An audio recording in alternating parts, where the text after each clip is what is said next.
Recording in progress. I definitely wish I was there in Florida. Are you allowed, or am I allowed to say where you're at? Yeah, absolutely. I mean, look, I'm in a different spot. We're not together. It's not a secret. Well, I mean, if people are just listening, we sound like we're in the same room, but you are in Florida and I am still in Philadelphia. I am, and I think I got out in the nick of time because I heard the weather sucks right now. It was it was kind of beautiful. It was 70 degrees one day, and it was Monday. we had all the windows open on Monday, but it was like there were 50 mile an hour wind gusts, and so everything in our house blew around, but it was nice just to have the windows open. So yeah, I played tennis that day, and it was very funny trying to play tennis in that wind. The ball was everywhere. We were everywhere. It was like, I was like, I had to use so much arm power to get the ball over the net. Yeah. I'm surprised the ball actually went anywhere you wanted it to. It really didn't. It became comical a little bit. But we hung in there because it was warm. We were just excited that the weather was nice. Yeah. I think it would be easier just to play tetherball or something. Exactly. Anything tethered would have been easier than a random ball flying through the air with gusts of wind. But yeah, I'm in Florida with the parents, and it's beautiful and it's warm, and I was in my happy place. The sun is my happy place. So yeah, I am right there with you. Anytime it's warm and sunny is like my jam. Eventually, when I make enough money, we're buying a house someplace warm and just, moving there when it gets cold up here. Yeah. I told my parents, I'm like, can I just be a snowbird with you? And when it gets cold in Philly, like you do, I'm just going to come live here. But is that what they call it? Snowbirds. Yeah. So I don't even know how long I can do this in general. It's just that's the pace. You have to slow yourself down. And when you're not used to it, it's just like so slow because it's very old where I am. It's very, very old. And so in general, people move slower, right? And then it's Florida. So it's like, okay, I've got to adjust and put my patient pants on, which we know I don't have a lot of patience. So, yeah. So I almost lost it at the airport last night, but I kept from having, there was a bad experience at the end. I'll just tell you really fast, and then I want to hear how your week's been. But everything was fine when we left Philadelphia. And then we get to Florida and everything was not okay. Then we land and then we sit there for an hour because some airplane is parked in our parking spot, basically. We finally get off. We go to get the luggage because I had to check luggage. An hour at least we waited. And not only that, but they didn't tell us what was going on. The Frontier lady didn't know what was going on. No one knew what was going on. And all these flights kept coming in after us. And we kept seeing their luggage coming out and them getting their stuff and going. And I was done. I had no more patience. Plus, I was very worried about my parents who were in their 80s, and it was getting later and later and later. And I was like, oh my gosh, this is like too late.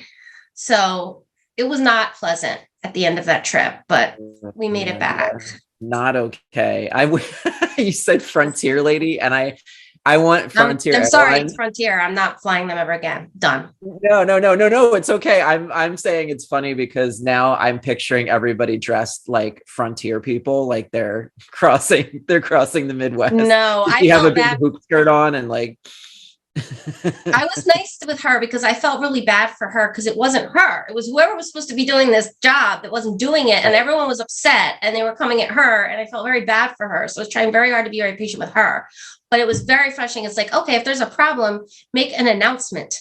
Tell people what is going on. That was what really made me angry. Not only were we not getting answers, but I had no idea. Was it going to be midnight before they decided to pop those bags out? I just was like, I'm perplexed.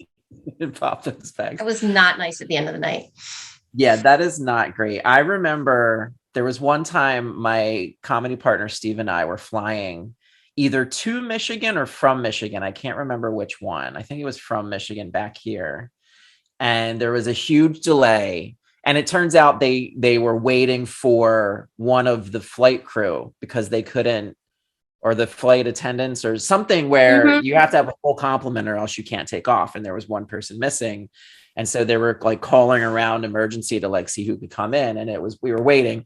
It's fine. I understand the rules, but Steve and I, we were at a comedy festival. We are comedians. That's what we do. So Right. we were making fun and like joking to ourselves about what was happening, and didn't realize that there was a woman sitting in the row in front of us in the waiting area for at the gate.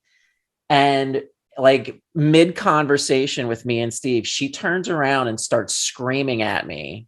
Oh, no. You don't understand what it's like. My uncle's a pilot. You don't understand. They have things they need to do and rules they need to follow, and you're being rude. And I was like, excuse you. This is an A and B business. Right. This is an A and B conversation. So why don't you see your way out of it? Like, yeah. I can get very like, I go from 0 to, oh no, you didn't, very quickly. And so Steve was like, Ralph, it's not worth it. Ralph, just stop, Ralph. And I was like, okay, fine. But I told her, like, we're having a private conversation. We're just joking to pass the time. Well, you don't know, and you shouldn't do that. And I was like, all right, lady, relax. And so then the whole time we get on the plane, and of course, she's right in front of me to get on the plane. And so I'm not saying anything to her. I'm avoiding her, whatever. Like the moment's gone. I'm fine. Like, I just want to go home. And she's trying to put her stuff, like she's waiting to put her stuff in the overhead, or she is putting her stuff. And then she stops and turns around, looks at me and goes, well, you might as well go because you're going to anyway. And I'm like, oh, yeah, something's going on with her. Penny's been a big old bunch. Yeah. I was like, yeah, I am going. I need to get by you. I wasn't saying anything. I wasn't being mean or like I was literally silent, just waiting for her to do it. Oh my God. Yeah. Flying is not. No, so I don't like to travel. I don't like it. I like to go get from point A to point B, but everything in between is just unnecessary to me. I don't like it. I don't know. People, I guess, like it. Some people don't. I don't like it at all. So we did fly Virgin once, and it was really nice. I liked Virgin. But that was like the bright spot in an otherwise dark wasteland of flights. Yeah. I don't even know if we're allowed to say all these names, but I don't care. It's fine. Yeah. Virgin, if you want to send up some free tickets, go right. Yeah, ahead. Right. I actually haven't booked my flight home yet, Virgin. So if you hear this and you want to, yeah, you got some time. Yeah. So what we're going to talk about today, you actually came up with the topic. I think it's a really interesting one. Would you like to kick us off? Yeah, I actually think I even have, I was playing around with a title for the episode, maybe. Ooh. I was like, what was it? I was thinking something like, I know you're there, but are you present? Or something like that. So, or something like that. We're working on it. Yeah. I literally came up with this idea in the shower an hour ago. So, we'll workshop it. So anyway, I was thinking about, based on some conversations I've been having, the fact that a lot of times we as humans are not present. We are not present in what we're doing. We are not present with the people that we're with. We are focused on work, stuff in our brain, or insecurities about ourselves take us away from focus, or other worries or concerns, or whatever the case may be.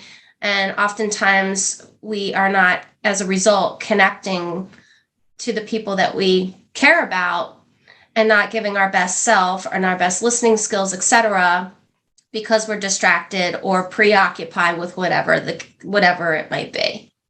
So that was sort of what I was bringing to the table. And I think that it's a good timing to have this conversation, because I really feel like things are starting to pick up in the world around the COVID part. I was talking to you, Ralph, before we started about how people are really going back to the office now, like legit more than they've dabbled around with it, but now I feel like people are really going back. And so I can just see, I don't know what it's all going to look like, but the pace is going to pick back up for people, and maybe old habits that may not want to revisit are going to resurface. And so how do we take some steps not to do that? And also, what are the effects when we're not present on ourselves and the ones around us? This is such a great topic. timely, like you said, because everything's opening back up. I know in Philly, all the mandates have been lifted right now. So, people can go wherever.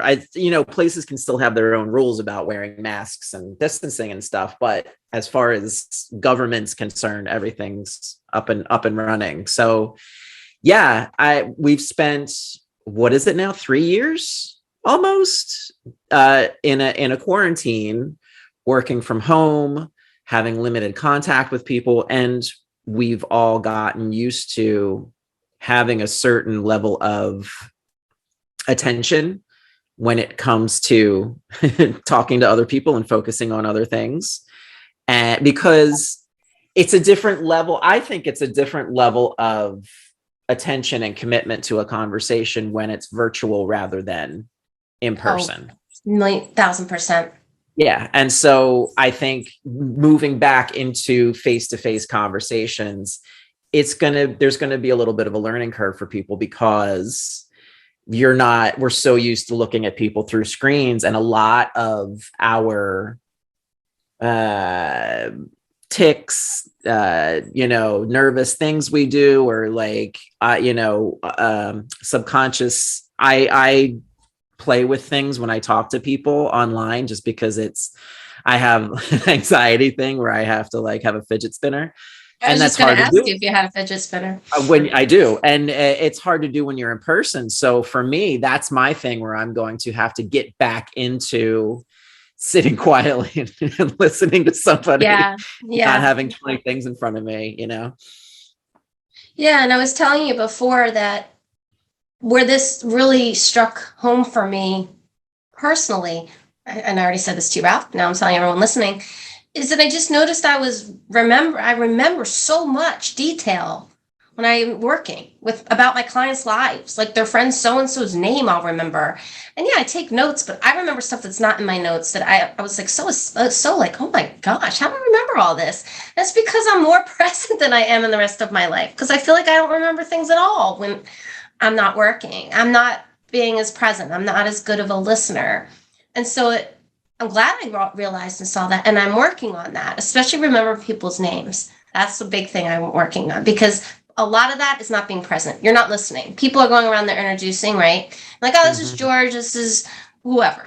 And then you're like, hi, George. And then you don't even process it. Flies out the window 10 minutes later, you're like, what's that guy's name? So I started there, like really trying to like, okay, this is this person's name, and like paying attention to that.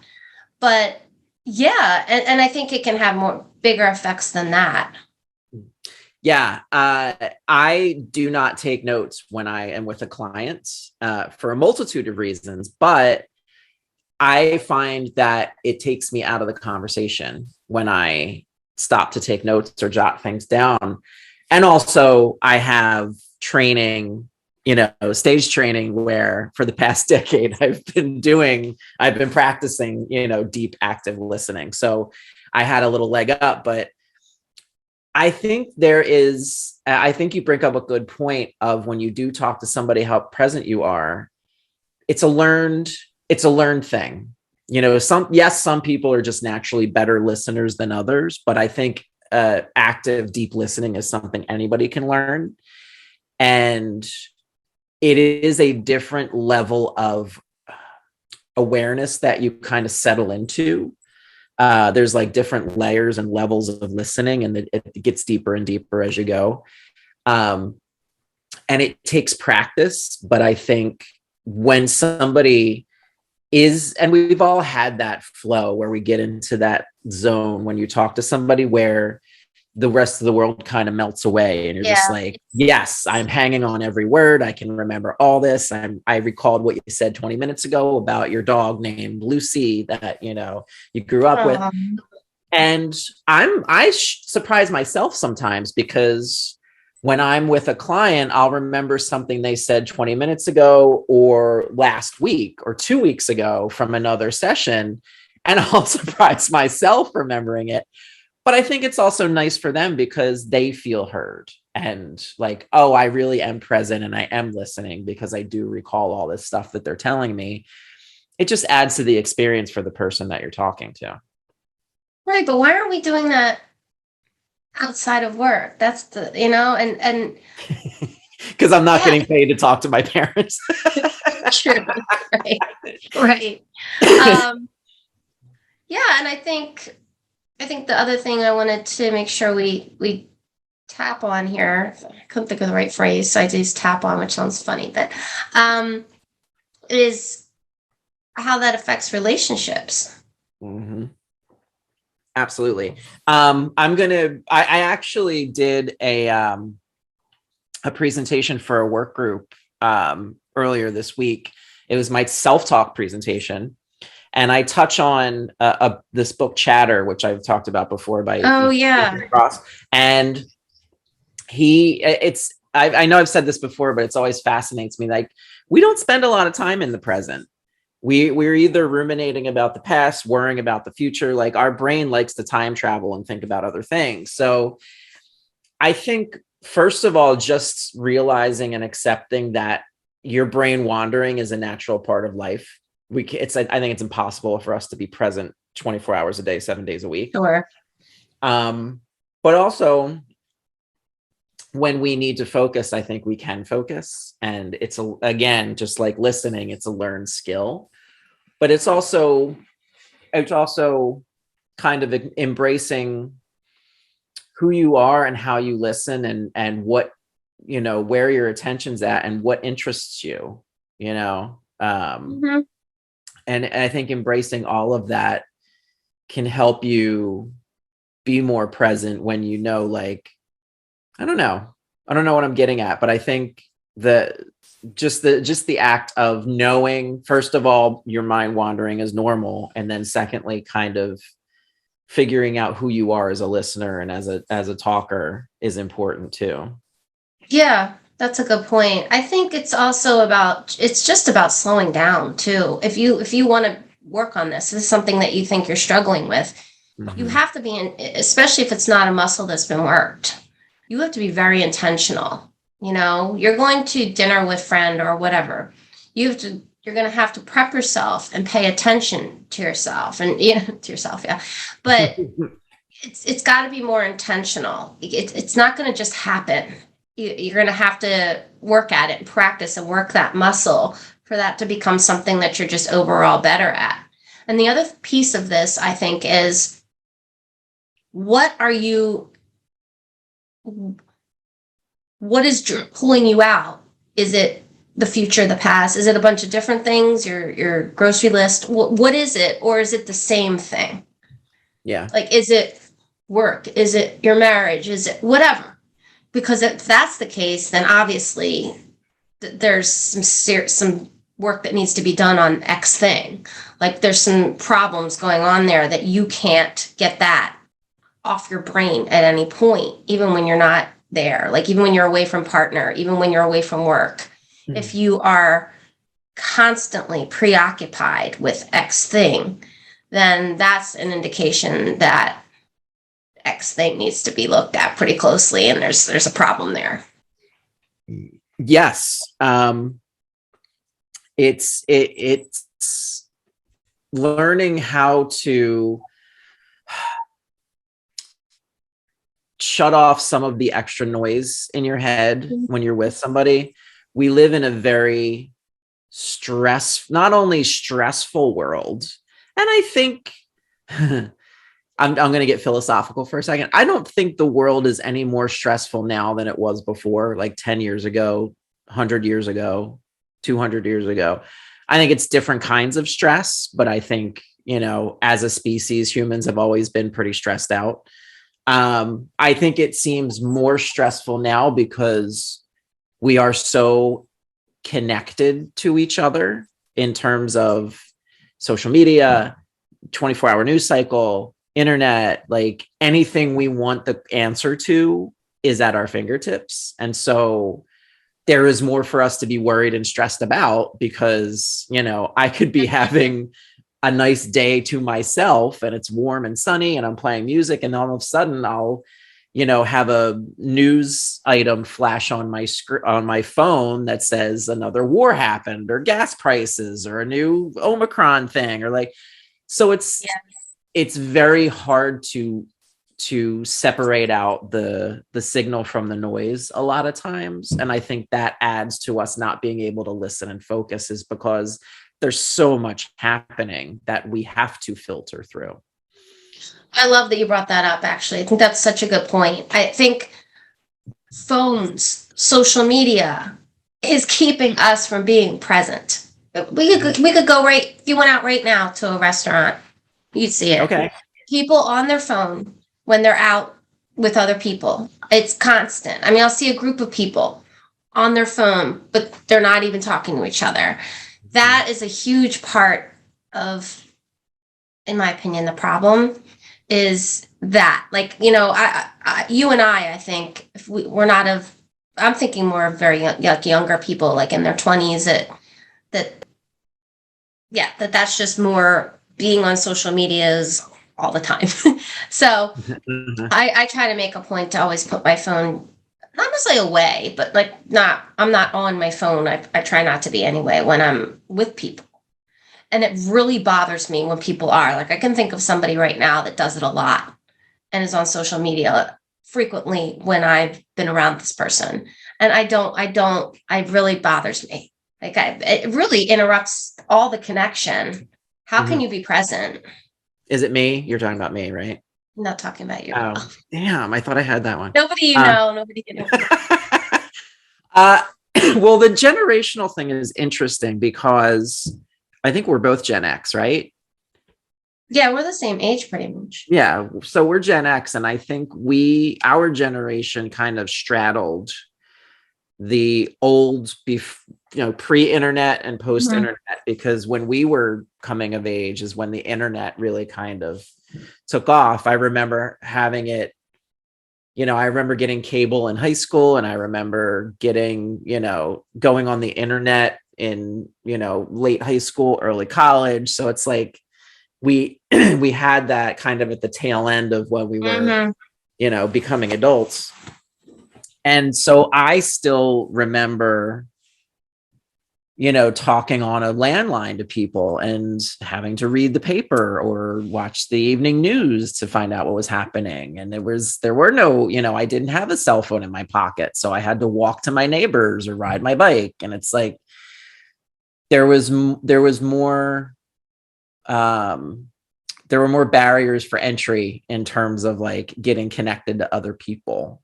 Now it's, even if I don't have my cell phone on me, I have my watch, which is a little mini cell phone. I can make calls on it. It tells me my, horoscope and all my text messages and my email. So it's like, I want one of them. You have to, right. It's a blessing and a curse. And I think you have to now more than before, you have to make, like you said, a conscious decision to separate yourself. And then you are seen as weird if you don't have a cell phone, you don't have a smartwatch, you don't have a computer, you're not connected, because it's now a given that people are that connected. Right. I'm sorry. Funny thing you made me think of right now is my dad refuses to embrace any of this. He does not know how to use the computer.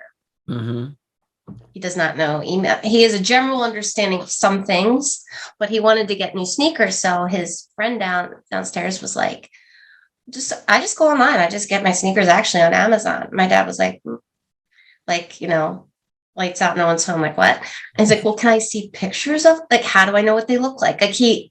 And now it's going to be, I'm going to go on there. We're going to look at the pictures of the shoes and we're going to order it. But like he has, and wants to know, which can be very, very frustrating for other people. Like I would never want to go that extreme that he never wanted to learn and wouldn't learn. But you just made me think of that, of like, that's the whole pendulum, a whole other way. And I think that with social media, and if you are the generation that grew up with it, you really gonna I hate to keep using the word intentional, but you're gonna have to really like make a point if you want to make this different. Like you're gonna have to have an agreement with your friends. So we put it away. If we want to do selfies and post or whatever, we can do that. But like let's put them over here for the first hour or whatever, and let's catch up. Because you're really losing from these moments, like when you're not in them. Yeah. Like it's great to take a picture. It's great to do a live, I sound like an old woman right now, whatever it is, Insta live or whatever. Is that even a thing today? No. Instagram Live. I thought you told me you did one. Instagram Live. Yeah, not Insta Live. Well, Insta's short for Insta. Oh, wow. All right. We're editing this right out because I sound like an idiot right now. It's all staying in. It's fine to do all that, to have that memory, but I feel as though that distracts from people being present. They're so times preoccupied with the picture being right, the video being right, whatever, that they're not actually in the moment. Yes. Something I heard of doing, and I have done, a few times going out to dinner, is if it's a big issue of people being on their phones during dinner or while you're out having drinks or whatever, I do a thing where I make everybody put their phones in a pile on the table, face down, one on top of each other, and whoever grabs their phone first pays for dinner. I love that. Barring emergencies or like, oh my God, somebody needs to get a hold of me. But barring any of that stuff, if it's just like, oh, I just want to check my email or I just want to check the score in the game. Nope. If you touch your phone, you got to pay for dinner. And guess what? It keeps a lot of people's hands off their phones. Yeah, that's a great idea. I find it to be a problem personally within my group of friends, but I said it's happened in the past, but I think that's a big piece because it's just making me think more and more about this while we're talking of just how much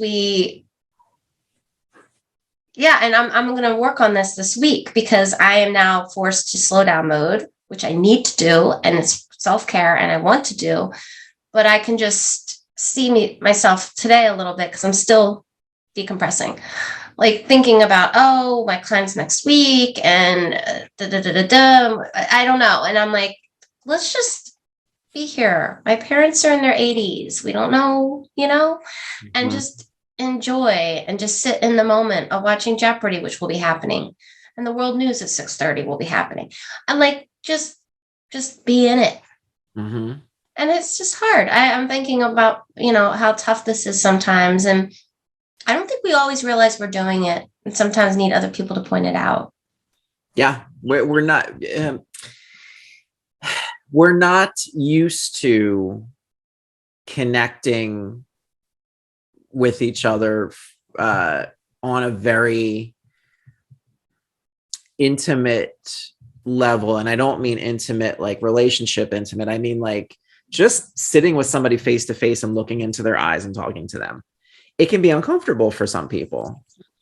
And because we're not used to it, if it's not through a screen. And I have an exercise I do in classes and workshops to kind of get people connected and getting over that this is uncomfortable thing, where I just have them stand in front of each other and look into each other's eyes for a full minute. 60 seconds. That can be uncomfortable. Mm-hmm. Seconds, no talking, no moving. You just look in each other's eyes and I do it because eventually there's a moment when you're doing it where you can feel your body relax. Like you take an extra deep breath and you just kind of feel like you settle into the moment.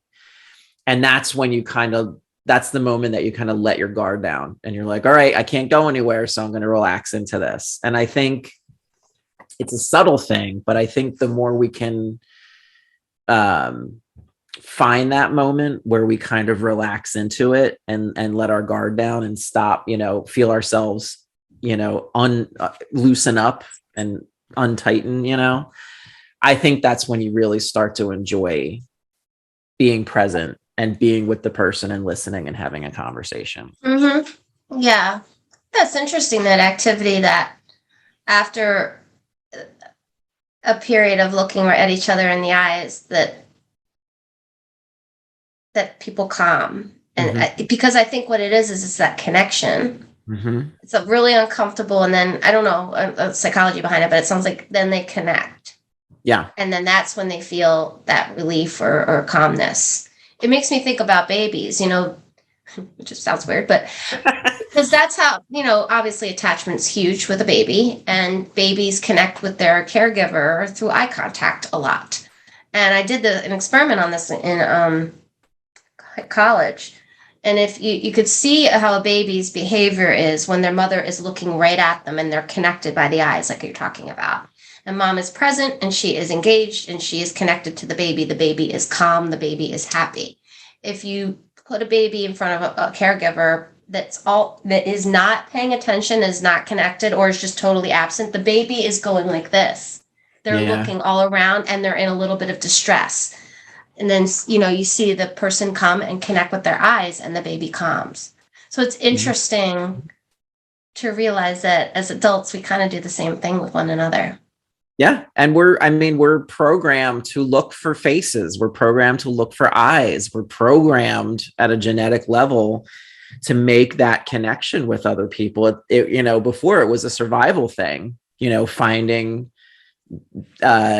animals that look like us who had our face so we could like get together and help each other out.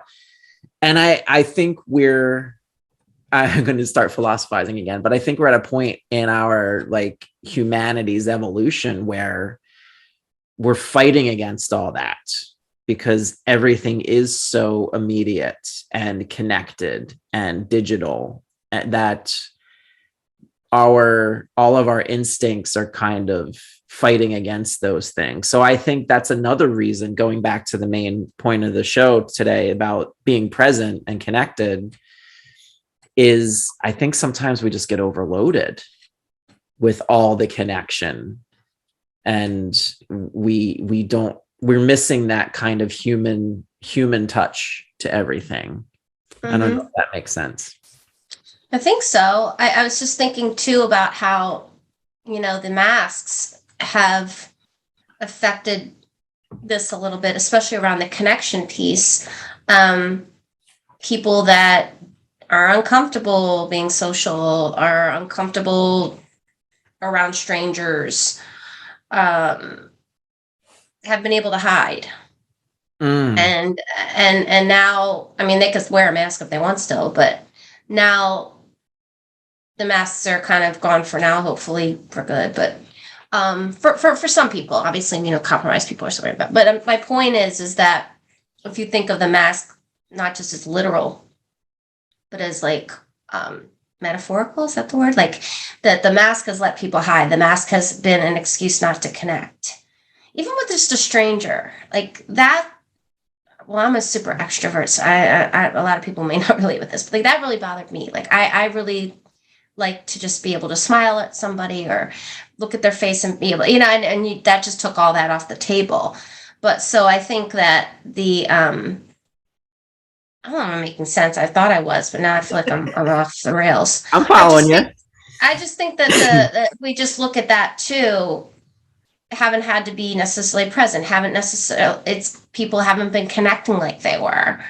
Even if you just think about the social distance part of it too. And I didn't intend to bring COVID into this so much, but you go out to a restaurant now, you may or may not, given the setup, given who you're with, given how you're feeling, connect with the table next to you or table, who knows, right? You might interact with people. When COVID hit, all that stopped, right? Nobody was interacting with anyone. You were barely able to go with your own people and get a meal out, right? Mm-hmm. And so, again, for some people that are the opposite of me, they were very comfortable with that. For someone like myself, it's very uncomfortable with it. Mm-hmm. So I'm, of course, in my happy place now. We're all connecting, but I recognize that for people on the other side of this whole pendulum that this is terrifying now. Now I've got to go back out and do this and connect with people.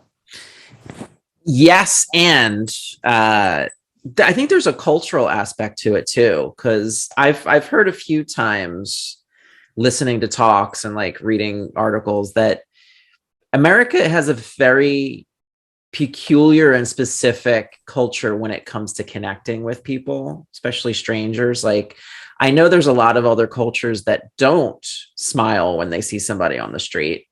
And in some cultures, it could be seen as rude. Like, you don't know me. What are you smiling at me for? Yeah, right. Or, so I'm very happy that in America, we do kind of like, we have that very open and welcoming kind of smile at everybody, say hi kind of thing.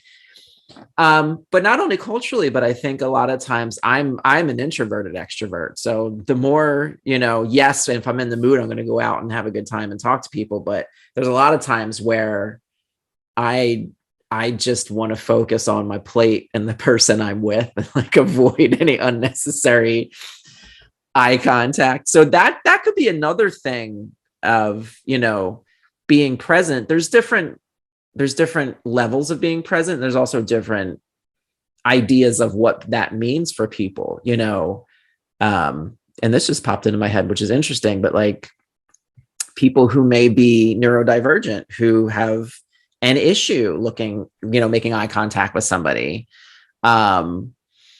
or, have some other kind of sensory issue where it, doing the things we're talking about may be impossible for them, but they're still present, they're still listening, so I think it's not only on the person speaking, but I think the person listening too, of noticing, oh, who is this person that I'm speaking to, noticing how they communicate and adjusting accordingly. Yes. Yeah, agreed. Even with like strangers, I know I'm like out there, I'm like, how are you today? Or I look and I'll just start, and I try to read really well when people are kind of uncomfortable. Maybe they answer politely and I just like move on. And that's fine because everyone's not Kristen. So I try to read that kind of stuff but I think it also, I don't know, made me think about, I don't think I'm making much sense today. I didn't feel like I was making sense earlier, but I'm going to go with it. You're making sense. What kind of level of present and connection do you want with, like, let's say you're out with your boyfriend or you're on a date or whatever, girlfriend, whatever. And do you want to just be connected and present with them? Or do you want to be in a group and all be hanging out? And then that is a different level of, it's different type of presence. It's a different type of connection. It's probably a little less connected with you and your person, whatever they are, whatever category you have them in, but you're connected with other people too. And assessing what do I need? What does this relationship need? What do my friends need to determine that? I know I've had to do that at times because I could be social all day, every day. But sometimes it's like, okay, well, this person needs me and they need me one-on-one, or we need to do this for us. I don't know if that makes sense. It absolutely does. Yeah. I think that's a really important aspect of what we're talking about in terms of, how to be more present or what happens when we're not present. Yes, there could be things going on internally in your brain with stress and thinking about other things and the world, but it could also be, setting expectations for the interaction. Like a person, your client coming to you and spending an hour talking to you is different than if they're talking to their partner, or if they're talking to their parents, or if they're talking to somebody from work, and it's adjusting accordingly. And I think if somebody was out with their partner and treated it like they were speaking to their therapist, there's a disconnect there. Their Right. partner's going to be like, what are you doing? Can we order food?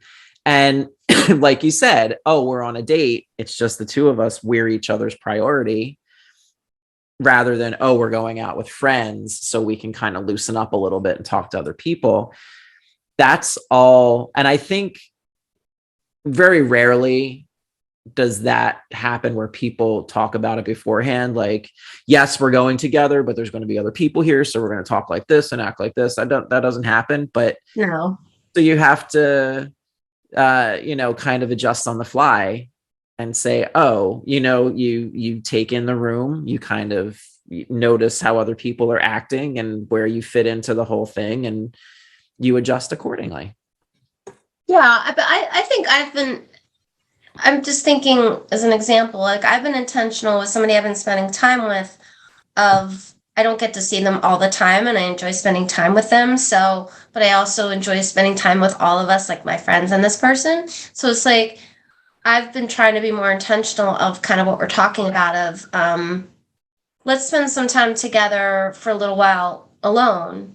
Maybe go out for an hour or hour and a half with group and maybe if time we go spend some more so there's a balance of like the time because it is fun and to hang with the friends and laugh and do all of that together but then wanting to give that person the attention that you feel that the two of you need also that's one-on-one.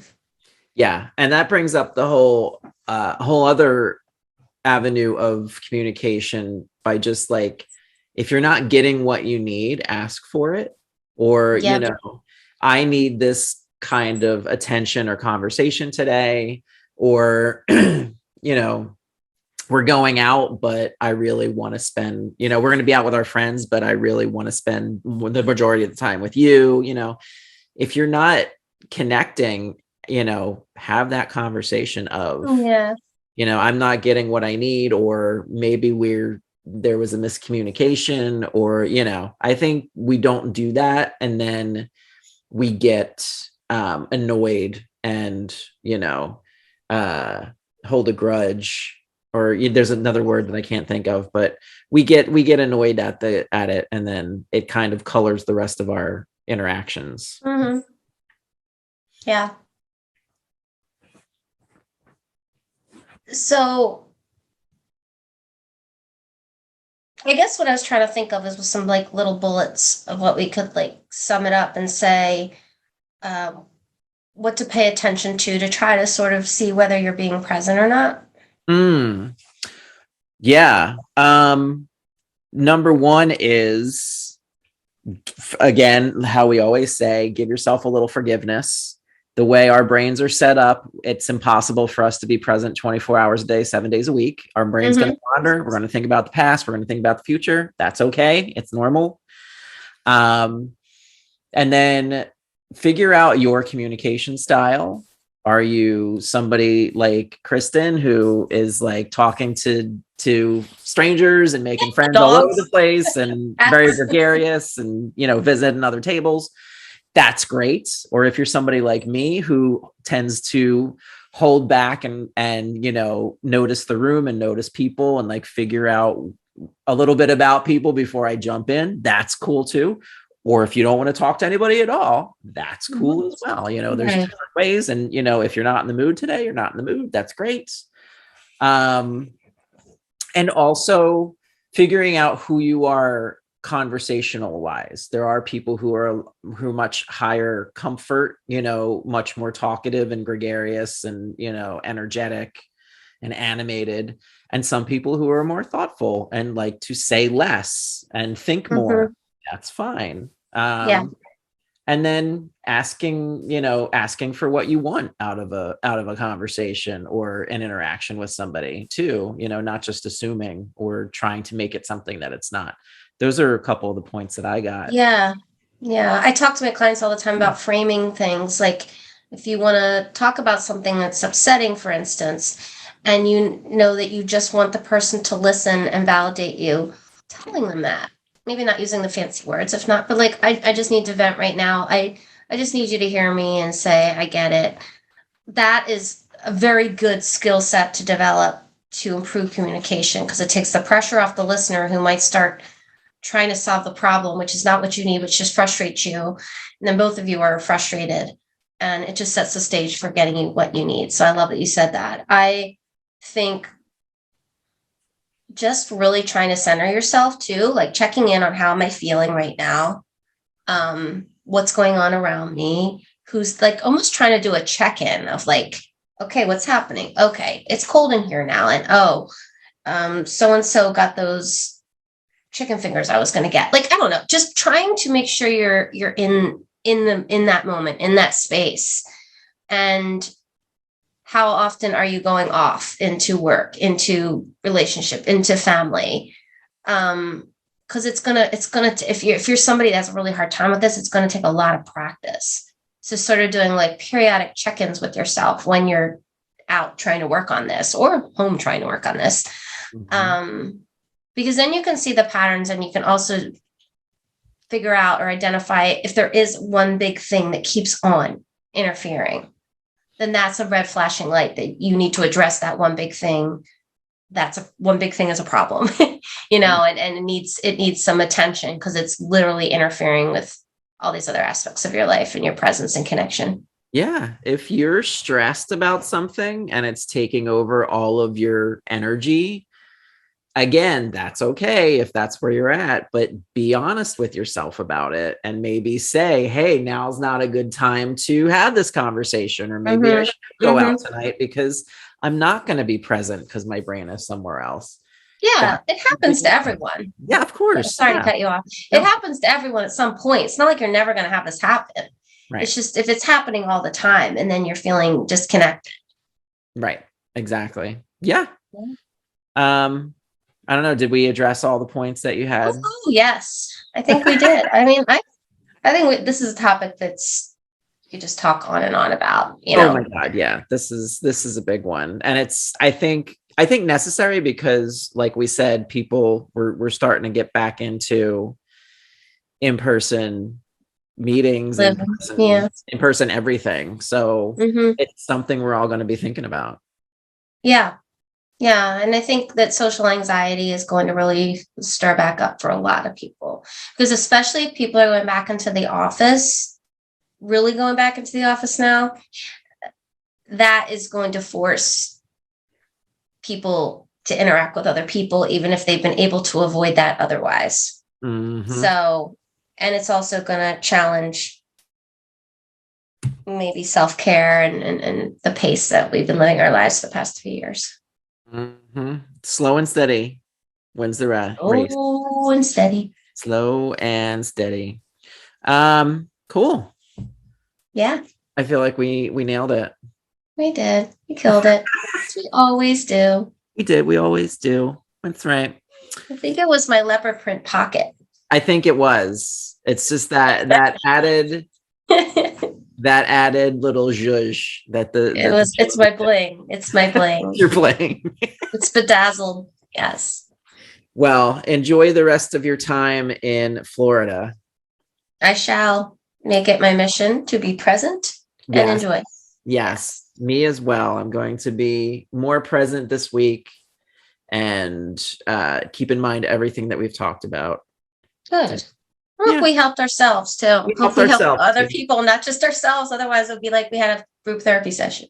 Right. I don't have anything figured out. Right. I am not perfect. So I always enjoy these conversations because I always get something out of them. Yeah. Great. All right, my friend. Hi, Ralph. I miss you. I miss you. Return. Yeah, because next week's going to have to be same deal, probably. Right. Well, we'll figure it out. We always do. Yeah, we will. Thanks. All right, everybody. If you liked what you heard today, remember you can connect with either of us at our respective websites and email addresses. All that's in the show notes. And we'll see you next time on Hey, Let Me Ask You Something. Bye. Yeah.